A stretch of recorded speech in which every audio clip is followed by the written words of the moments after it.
Hi, I'm your Auntie Svetty. Don't you remember? Welcome to my new show, Story Time, with me, Auntie Svetty. Remember my old show, Bath Time with Auntie Svetty? Now we just sit and tell stories without a bath. Oh, our first guest is here. Hey! Well, hello! Hello! Hello! Welcome. Thank you for having me. You're welcome. You found the studio okay? Oh, yeah. Well, thanks for being my first guest on Storytime with Auntie Svetty. Your story is quite unusual. You are rather infamous as the Where's Waldo Bandit. Yep. Yes. 2 bank robberies. Yeah, they were big. Under $2,000 altogether. Yeah. The first one happened when you were 29 years old. Correct. And tell me how that felt to rob a bank for the first time. Or what led you there? I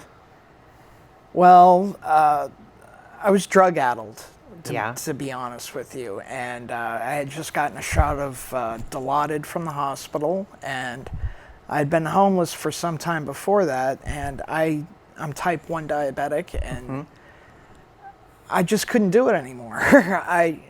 It was killing me. My feet were bleeding, and I was wringing my socks out in Skidmore Fountain just to get the blood out of them. And I'd heard about prison as an option, that I had this idea that I'd be able to lay down and off my feet, get 3 meals a day, perhaps some social work, and more importantly, get off of heroin. But it didn't really exactly come out that way.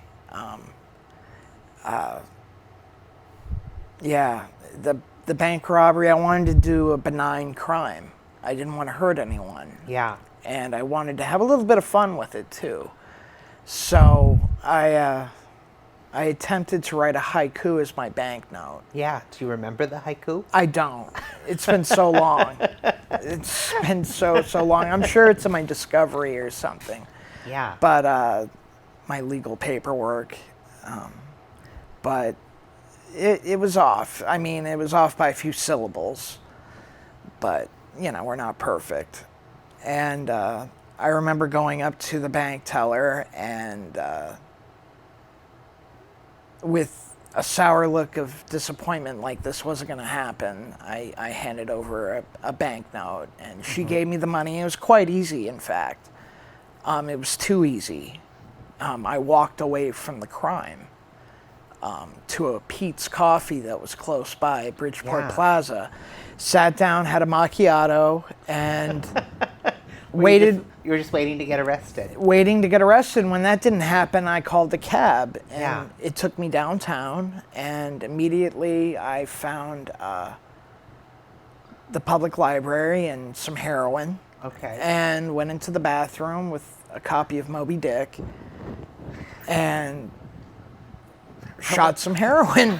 I want to go back to Pete's Coffee. How long were you watching the cops before you realized they're never going to find me here at this coffee shop? About 15 or 20 minutes. Okay. And I saw them put up the yellow tape around the bank. Uh-huh. And I could see it all from like 100 yards away. Yeah. And the bank was your adrenaline just going crazy? It was. It was. I mean, it was, but at the same rate, I didn't care anymore. It was good or bad's going to happen. Either way, the deed's done at this point. Yeah. So the deed is done. Yep. And you wanted to go to prison because you had type 1 diabetes and you were living on the street. Yeah. At the time, the Oregon Health Plan wasn't like it is nowadays. Back then, it was a lottery.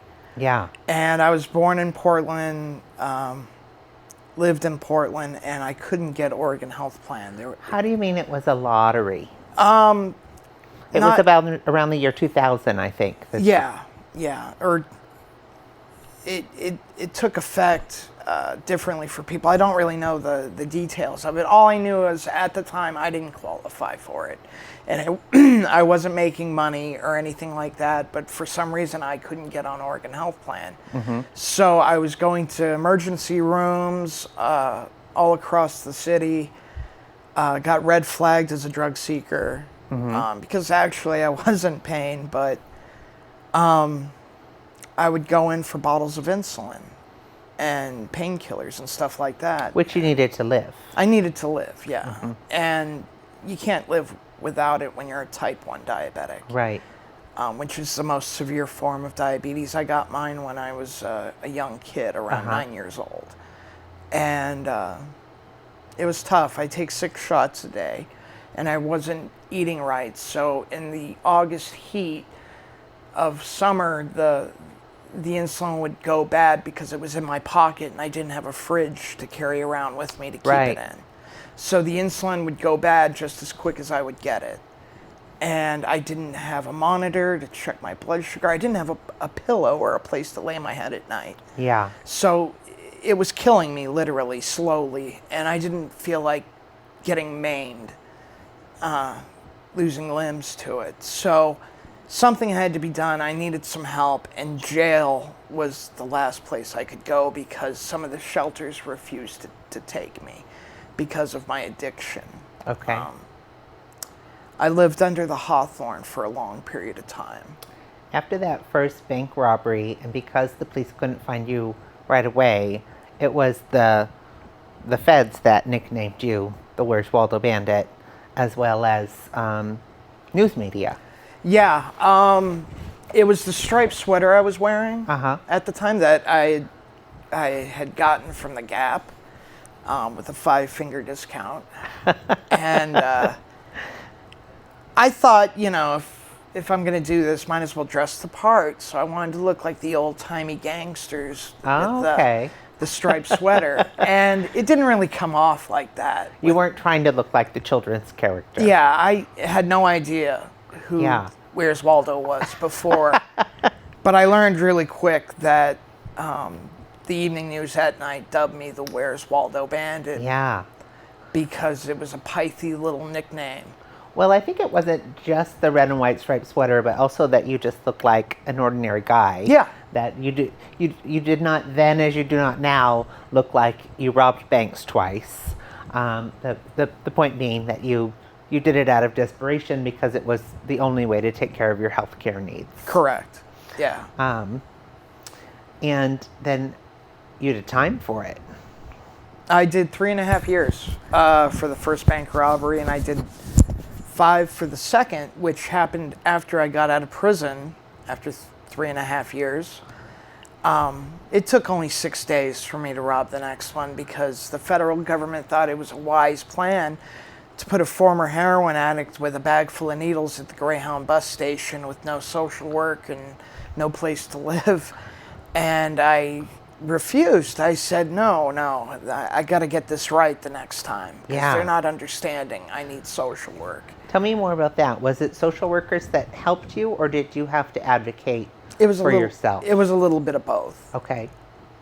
The second time around in prison, I was placed in a USP out in Pennsylvania. And to all those folks out there that aren't really prison savvy, a USP stands for United States Penitentiary, and they are max lockups. Okay. My points, because I was a repeat offender so soon, plus I was a little bit of a wise ass with my remarks towards authority figures within the feds. Yeah. That nobody wanted to be the guy that lost the Where's Waldo Bandit. So they stuck me in the deepest, darkest hole in Pennsylvania. Wow. And it was called USP Canaan, where I was broken and beaten by guards and prisoners alike. And it was all because I don't have a filter on my mouth. I like to say what I say. I speak my mind. And being a liberal from Portland, thrown into a very conservative, to say the least, environment, I didn't gel well with the other guys. In fact, I was kind of outcast. Prison was not what you thought it would be. No. No, it was not laying on my ass reading Graham Greene. It was work. You had to be out of your cell, doing military push-ups, having this show of force just in case the shit pops off. Yeah. And I really wasn't into that. Yeah. Especially the exercise part. So I kind of, I drew. I drew comics. I drew zines. I traded artwork. I worked for the prisoners in there, drawing birthday cards for their children and welcome back cards for their wives and stuff like that. You were telling me earlier art has always been an escape for you. Correct. Yeah. Even as a young child. Yeah. My earliest memory actually is me picking up a pen and drawing Superman. Yeah?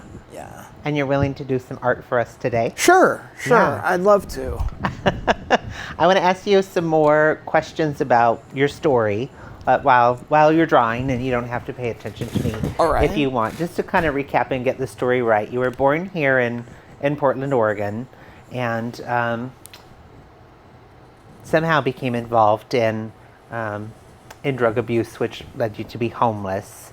And your first bank robbery, which you did with a haiku, got you $550 because anything over 500 is a federal crime. Correct. You did 3.5 years? 3.5 years. 3.5 years.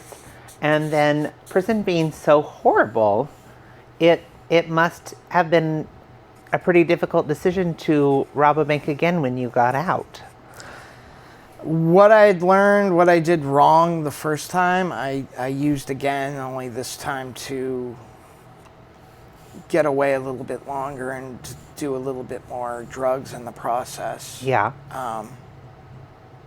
Took about 6 days for them to find me. Yeah. And were you once again, you were the Where's Waldo Bandit the second time as well? I couldn't hide. I recall a story from, I believe it's Oregon Live.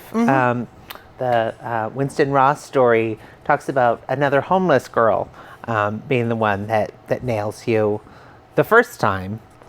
Is that true, or is that the second time? No, it was neither time. What got me arrested the second time was I had a abscess on my arm that needed what's called a surgical IND, irrigation and drainage, and it was about the size of a baseball in my arm. And I couldn't lift my arm to draw or write or anything, and I was afraid I was going to lose my arm, so I took a bus all the way to Eugene, Oregon, where I thought nobody would know who I was, but apparently word travels. And as soon as I went into the hospital, they knew exactly who I was, the Where's Waldo Bandit. Yeah. So I woke up from after surgery at Sacred Heart Hospital, cuffed to a bed with 3 FBI walking in and saying, Waldo, we got you now, Waldo. Took 3 of them to tell you that. Took 3 of them. And they were a little pissed off, to say the least, because I taunted them like I did in the first place on Facebook. And yes.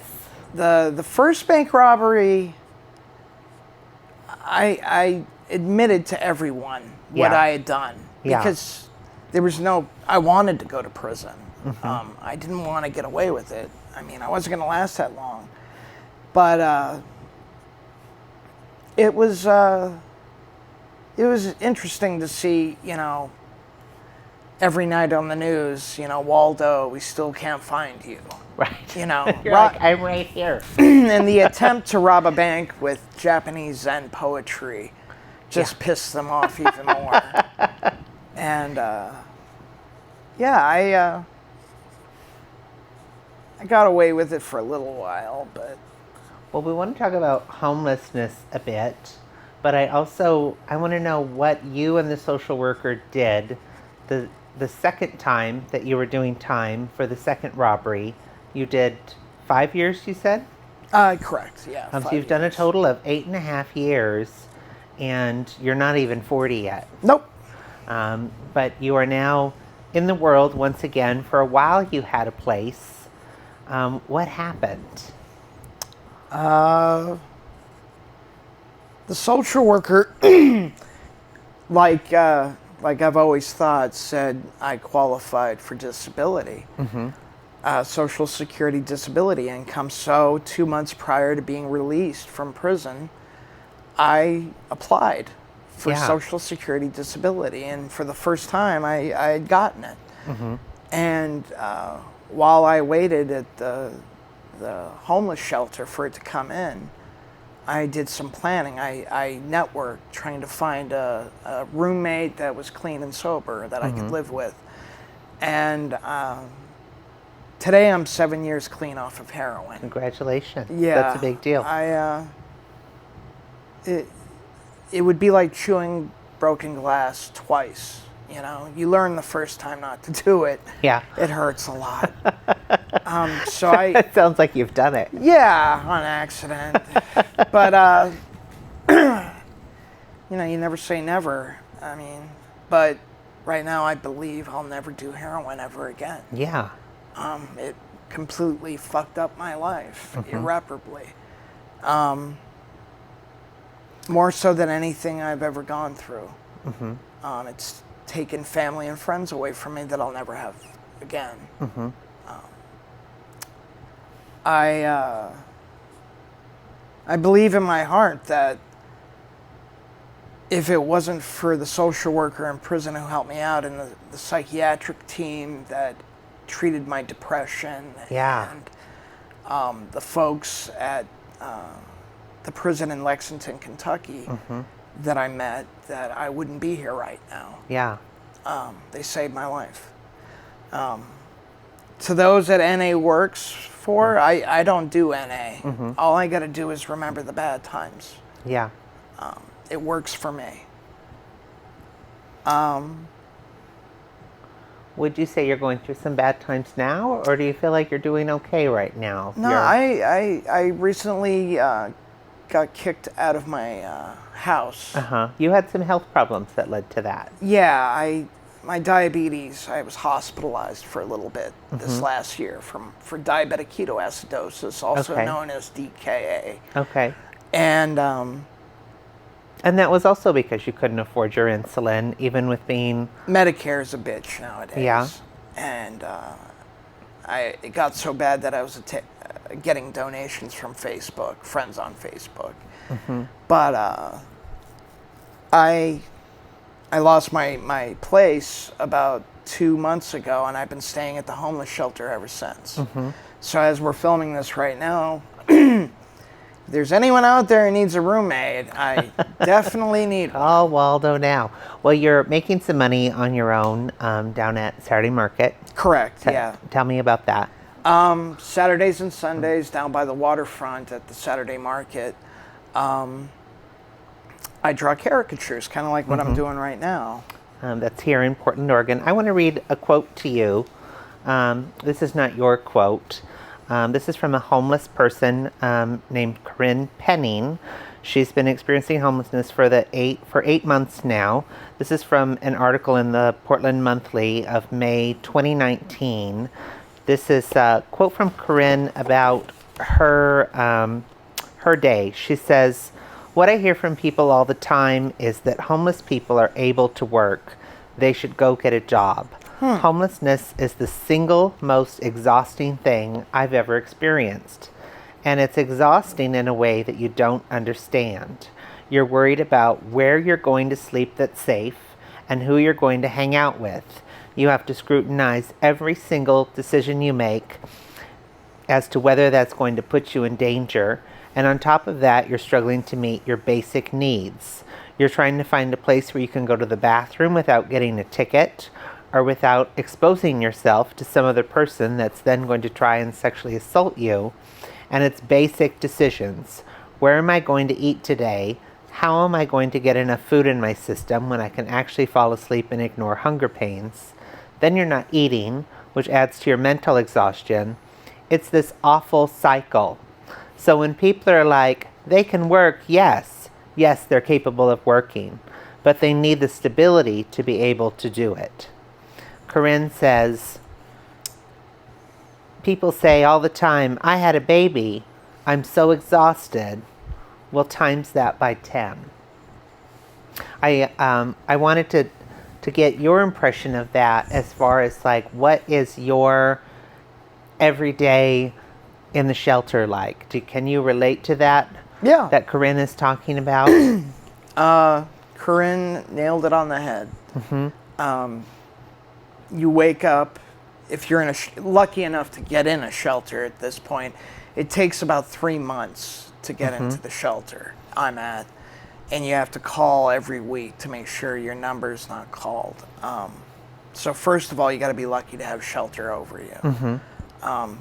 But you wake up in the morning to no food.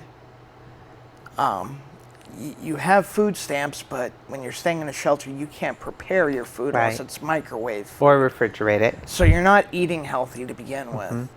And there's very limited resources, broken washers and dryers you can't use. And I know that saying, if you're in Portland, you'll never go hungry. Well, it's the truth if you're diabetic or have special dietary needs, like somebody you can't eat dairy or... Did you get into this shelter ahead of that 3-month wait? Yeah. Because of your health conditions? Yeah, I was put in immediately within 20 minutes of losing my house because I'm on probation, federal probation. And some of the guys there are on federal probation, and they get in immediately because the probation officer has to know where you are at all times. They don't let you become homeless, basically out on the streets. They want you someplace they can find you. And you have to check in at a certain time each night. Yeah, there's a curfew unless you're working. I'm very fortunate. I make up my own hours. I'm my own boss, but I accept only donations. It's something I don't do on a regular basis. I do it for the art. If someone's interested in my art, I just give it to them for free. Yeah. It's panhandling that I do in the streets, basically. I'm begging for money. But you're very talented, and you also do some writing. You've written some zines. Yeah, Cloud Factory and Plum Dumb were two of the zines I did while I was in prison. And they were published through a woman named Laura Walker out of Bend, Oregon, who was just the sweetest person I've ever met. Yeah. She wrote me every week, and before I was released into the prison from the jail, I had already paid off my restitution by selling these comic books. So I'm very fortunate to have a talent that I do recognize. Yeah. Some people aren't fortunate like that, though, and I feel bad for them that, they have to work manual labor jobs and stuff like that when they're hurt or sick or God knows what's going on in their lives. So even though you're homeless, you're counting your blessings. Very much so. And art is dangerous. You had a dangerous story with your art this morning. Yeah. I was drawing down at Pioneer Square, where I'm always at Pioneer Square Monday through Friday from 9 to 3. And I was drawing a picture of Donald Trump. And I wonder how you feel about Trump. Yeah. Anyways, some lady pulled out her camera phone and started recording me and said I was part of the shadow government and that I was a traitor to this country because I drew a caricature of our president, who is a slimy piece of shit. And I thought it was tame compared to what I could have drawn. Right. But... And hardly as offensive as putting a child in a cage. Correct, for instance. yeah. Or, separating families. And just... It's like someone opened a doorway to hell. And Voldemort has taken over the Ministry of Magic. yep, we're very very unfortunate to be around these years. Anyways, she caused a scene, and within 15 minutes, 30 people were in a shouting match with 30 other people. And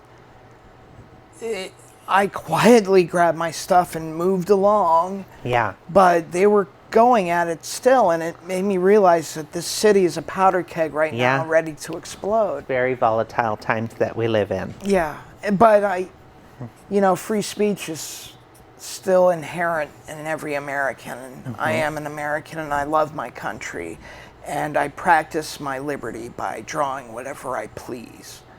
I try not to offend people, but if you're offended, I'm sorry, but But you're not sorry. I'm not sorry. It's the truth. I don't think you should be. It's the truth. So, are you going to get out of homelessness? Are there people helping you? Is it a matter of time? Yeah, I'm very close to finding a place to live at this point. There's a lot of leads. Yeah. I'm still looking for a roommate that is, liberal and sane and not some crazy person who's ultra religious or anything like that. Affordable housing is affordable housing is a big part of it, but I got to look out for my mental health first and foremost, and I can't live with a crazy person. Right. And my last roommate was insane. It was a bad choice, and if Donovan's out there, I'm sorry, but you really need some lithium, brah. I want to share some things that the State Department is doing in Portland, both good or bad for the homeless. One thing that I want to talk about is that so far in 2019, the Oregon Department of Transportation has placed boulders at 5 sites at a cost of more than $800,000. They did the same thing in 2013, spending $200,000. That's $1 million altogether. Yep. And the State Department has spent $3.7 million cleaning campsites more than 1,700 times over the past 2 years. And the city has spent nearly $3 million over the same period clearing more than 5,000 campsite cleanings. Now, if you add all of that up, that's over $4 million that the city spent on our homeless problem that was not spent on housing, which is a shame. There's many sides to this story. Some say that those boulders needed to be put where they were put because those were dangerous places. But I don't know, $4 million seems like a lot of housing could have been created. What do you think, Waldo? Yeah, I think, in Japan they have those little little houses or tubes people live in. Right. I would definitely appreciate that over what I have right now. Just to have a safe space to cook a meal, go to the bathroom, sleep, be left alone. We're living in a crazy time period now where people aren't thinking logically, they're thinking evilly. And it's the nefarious attitude that the state and the government has towards homeless people, homeless families, people who are sick and dying is unreal. It escapes my belief that it's really going on. What advice would you have to people in a similar situation as yours? You feel like you're counting some blessings even though you're homeless. If someone was watching this, where would you say that they go? Where can a person find help to find housing? Well, first of all, you need to go to TPI, Transition Projects International, or Central City Concern. Those are 2 agencies in Portland that are highly dedicated towards helping people who are in an unfortunate circumstance right now. I would also say that you need to find a job, and I know it's so hard to get a bath sometimes, or get deodorant, or shower or shave, or do whatever you need to do, but there are resources out there, more so than what I had at the time. 10 years ago. Are you able to bathe at the shelter? I am. Oh, good. And I can't tell you how fortunate that is. Most people can't bathe in this town. And Yeah. you think, oh man, PU, they're stinky. But they can't help it. They don't have deodorant. Yeah. And I know, well, they give it out everywhere. No, they don't. No. They have shortages sometimes. Okay. So if you're out there and you got $20 to spare, go get $21 bills and walk down the street. I don't care if they look like they're drunk or Yeah. if they're high. Give them some money. Yeah. I know you earn the money and it's hard, but Yeah. believe me, it will come back Yeah. to you. Could people donate personal care items like that to the Clark Correct. Shelter? You want to take it to the Clark Center. It's on, I believe it's 1431 Southeast MLK Jr. Boulevard. It's right across from the Burger King Yeah. on MLK Jr. And you're secure there until other housing comes up for you. Yes, it's very safe. I And the want- people there, I'd like to actually, Dan, who runs the place, is Yeah. the hardest working person I've ever met. That's great. He cares about people. And I believe if we all started caring a little bit more about our fellow man and doing a lot more than just talking about it, this world would be a lot better place. Yeah. Well, I wanted to bring you on because you're a redemption story. You're a talented artist and a writer. I know some good things are happening for you, maybe with employment through art. And it sounds like you have some hope to find some housing soon. I wanted to share also a few other programs helping the homeless. One organization I want to mention is Neighbors Helping Neighbors. This happened when a group of people in North Portland started helping people camping as their home, a way to dispose of trash.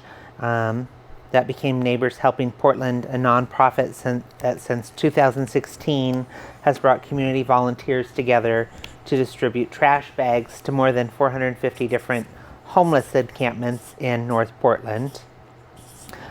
Neighbors Helping Neighbors needs volunteers to make sandwiches as well as to do the drop-offs. And also Rahab Sisters helps women with personal care items. 16 years ago, 3 women began offering coffee to women on Southeast 82nd, and that became full sit-down meals in a church. The organization offers radical hospitality to women impacted by homelessness, domestic violence, poverty, and the sex industry. They now gather every Friday to serve whoever shows up. Do you feel like things are moving upward and forward for you? You know, I believe so. Yeah. In some respects. But right now I feel a little drained. Yeah. It's really tough right now, Yeah. especially with finding housing.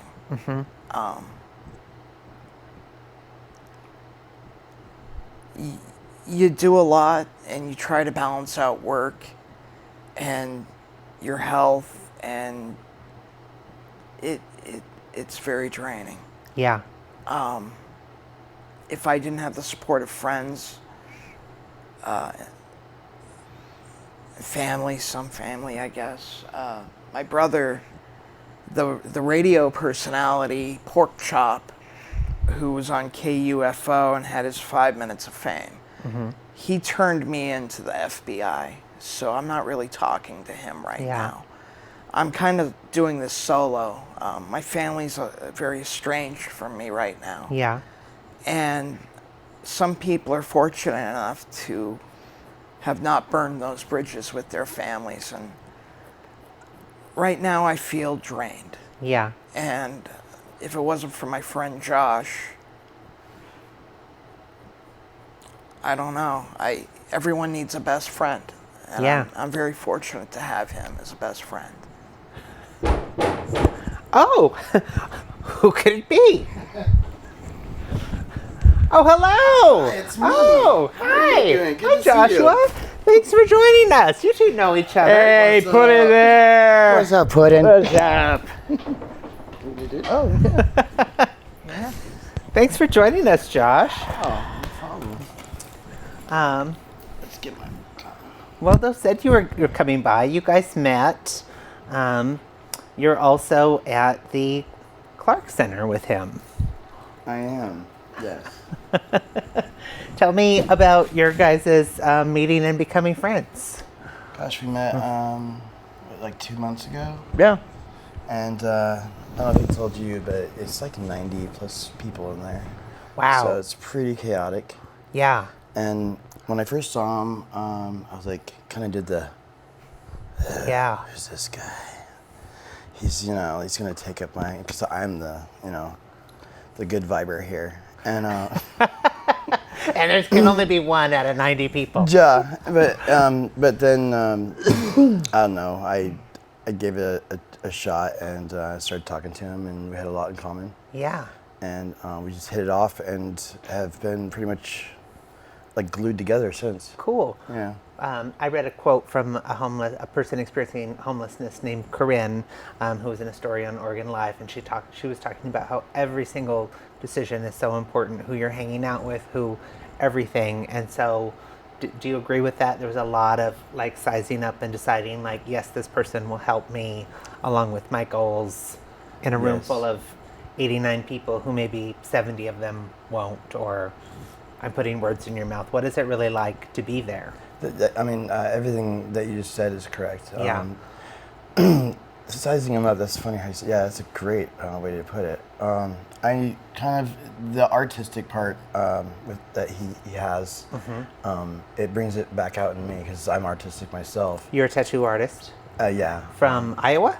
Idaho, actually. Idaho, okay. Yeah, originally from Seattle, but I've been in the industry for 20 years. Wow. Started out piercing pretty young, and then when I got to Idaho, I went through a couple of apprenticeships and started tattooing full time, about 7 years.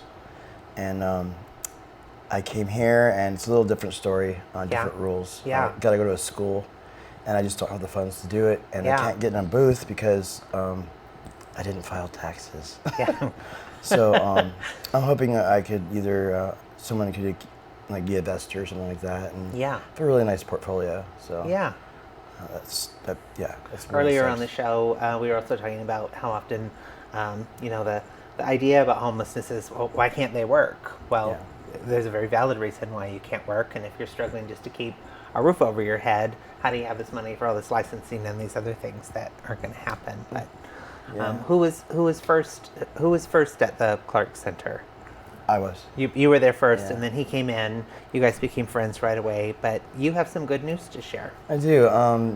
Hopefully, in the next week or two, I should have a place. That's great. Yeah, it's a clean and sober gig, but I really honestly believe that's what I need. So I'm okay with that. That's good. Some accountability and get me on my feet, because living on the street isn't always easy, and sometimes you resort to certain things that kind of make it bearable. Yeah. Yeah, especially when you're sleeping outside and having to do that kind of thing. And I don't know, but Waldo's really helped me just kind of keep my head over the water and not like completely dive into darkness, because I can do that. When you and I met on an earlier occasion, you were saying something about not liking laws, but liking steps. Yeah, all the Can you rules. repeat that? All the rules, yeah. Rather than looking at rules and like a barrier, because I mean, my true nature is to resist any kind of rules. I can't explain it. I'm sure everybody knows what I'm talking about, but rather than looking at it as rules, I look at them as steps in order to get somewhere, and that makes it actually a way better picture, because I can see the end of the tunnel with that. Rather than like all these barriers, it's actually steps. Yeah. Yeah, like a ladder. What can you tell people about what the steps were to go to where you're at now? You're maybe a week or two away from having a place. Okay. In February, I can do that. In February, I put my name. That's when I became officially on the street again. I had been when I was younger, but whatever. So I put my name on a list at the Central City Concern housing office, and then I didn't have a mailing address, and I made a mailing address at TPI downtown. And first I went and checked my mail. I got there's a letter in there from them stating that I had the date on it was it had been mailed like months before, and I didn't get it. And it was basically I had 1 day to get down there, and I did. And then I was being consistent. The rule or the step was every Friday go check in. So I took the step every Friday, and I went up on the list, and now I'm getting in. It's great. It's great to hear a success story. Yeah, it wasn't easy, no. Yeah. But I know if you are capable of asking for help and doing it and doing the work yourself, it's not going to just land in your lap. You have to do the work. And how long did you have to wait before you could get help from the Clark Center? That was 2 months, calling every Tuesday before 10. And that's when you were living outside. You were living outside, and the one thing you had to do was check in every Tuesday to stay on the list. I believe it was Tuesday. Somebody can correct me. I just can't see right now. Yeah. But yeah. So living on the street 6 nights in a row, you had to keep track of to know when it was Tuesday to go check in at the Clark Center. And actually, it wasn't just me. I had a social worker that I met at an ICU unit. And she was great. Elizabeth, thank you. She helped me do that, because without her, I was pretty dark. So yeah, I almost tear up on that one. Yeah, so she helped me get in there, for sure. Awesome. Doing good. I mean, there's so much more to go, but it's a stepping stone. Yeah. I mean, the place I'm going into, it's a single room. Single occupancy? So I just have a room. But at least I have a room. Okay. And then I share a bathroom and a kitchen on the same floor. Okay, I was just about to ask, like, what's keeping the two of you from having a place together? But single occupancy is important to the building.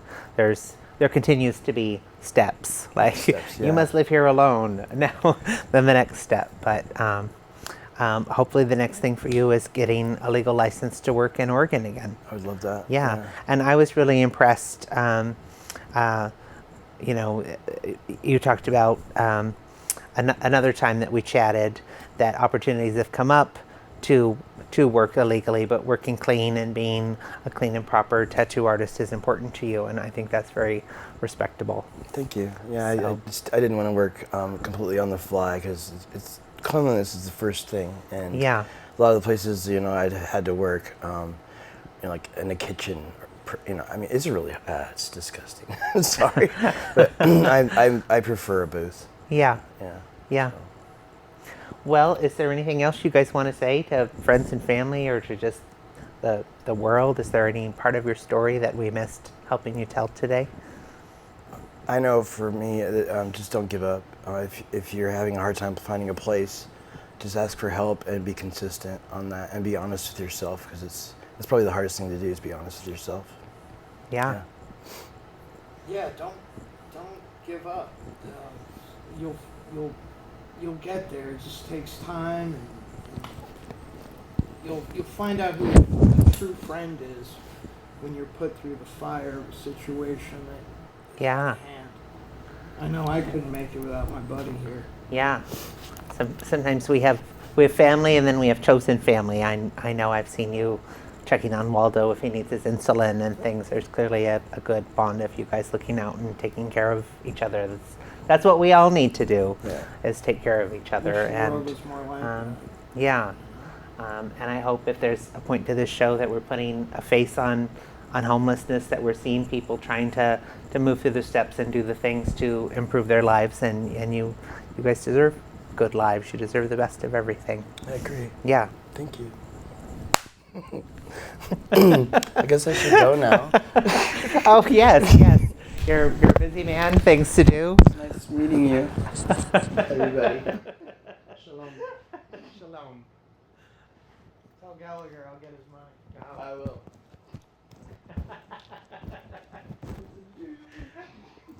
Show us what you've drawn, Waldo. Well, yeah, let's see. It's me. It looks exactly like me. Let's hold it up to the camera. Let's see. Thank you. I love it, Waldo. Well, it's yours. Thank you. What do you typically charge for a drawing like this when you're at the Saturday market? It depends. If you're having people drawn with you in the picture, or there's some kind of special request, anywhere between $10 and $20 plus tip. Yeah. You know, and that's a donation. It's not a charge. But yeah, I accept any donation anyone wants to give me for my art. Yeah, it's enough to kind of get me my insulin and the other necessities like warm clothes. The winter's coming along, and I'm saving up to get a couple sweaters and a jacket that fits and everything. Yeah, it's 97 and you're worried about the winter already. I am. You have to be, because that's the kind of stuff you have to keep in the back of your head. Yeah. You got to think 2 steps ahead. Yeah. It's just like with my diabetes. I have to take a shot, but I have to realize I have to eat soon. And I've been fortunate to have friends where my blood sugar drops to 40 or 30, and they're able to run to 7-Eleven for me with their food stamps and help me out. Yeah. But I remember the bad days when I didn't have anything and I had to go shoplift to keep my sugar afloat. And I'm glad I'm not there yet. Yeah. I'm glad I have some kind of a talent to keep me alive. Well, you did the hard work of kicking heroin. You did your time. I wanted to bring you on to talk a little bit about homeless and to give a face to a homeless situation. I think everybody deserves a second chance. I hope you get one. Thank you for coming on today and sharing your story. Thank you very much. I think that's it for this episode of Storytime with Auntie Svetty. I'm your Auntie Svetty. Thanks for tuning in.